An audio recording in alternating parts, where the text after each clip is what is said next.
Sir कटे का आतंक।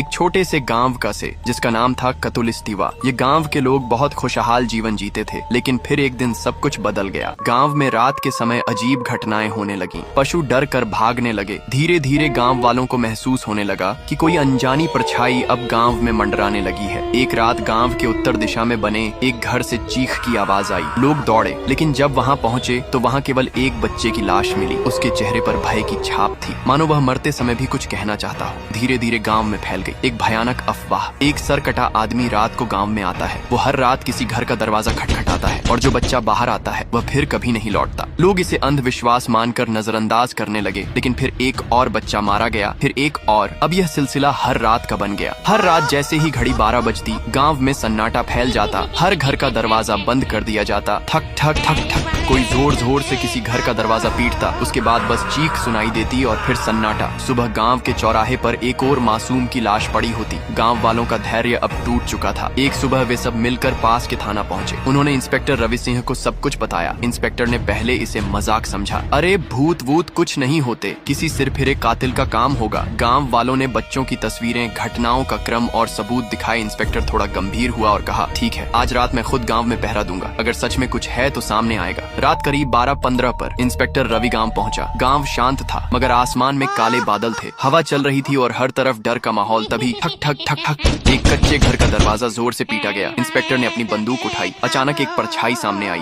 बिना सिर वाला आदमी उसका वह सीधे इंस्पेक्टर की ओर बढ़ा। रुक जा, नहीं तो गोली मार दूंगा। इंस्पेक्टर चिल्लाया। धाएं धाएं। गोलियां चली, लेकिन परछाई हवा में गायब हो गई। इंस्पेक्टर को कुछ समझ नहीं आया कि वो कहाँ गया। तभी पीछे से एक झटका और इंस्पेक्टर की लाश जमीन पर गिर गई। सुबह इंस्पेक्टर की लाशें गांव के बीचों बीच रखी थी। अगली रात फिर वही दस्तक। इस बार शिकार बना आरव, 10 साल का एक मासूम बच्चा। वो जब किसी ने दरवाजा खटखटाया, शायद बाबा होंगे सोचकर, उसने दरवाजा खोला और फिर वही अंधेरा, वही कुल्हाड़ी, वही साया। सुबह आरव की लाश गांव के बीचों बीच रखी थी। आरव का एक बड़ा भाई था, नारुतो। वो शहर में पढ़ता था, लेकिन जब उसे भाई की मौत की खबर मिली तो वह रोते हुए गांव पहुंचा। भाई की हालत देखकर उसका दिल कांप गया। वो फूट फूट कर रोया, लेकिन फिर उसकी आंखों में आंसू नहीं, आग थी। वो आरव की कब्र पर गया, हाथ जोड़कर कहा, भाई मैं तुझे बचा नहीं पाया, पर अब मैं तुझे न्याय दिलाऊंगा। मैं उस सर कटे साए से बदला लेकर रहूंगा, चाहे मेरी जान ही क्यों न चली जाए।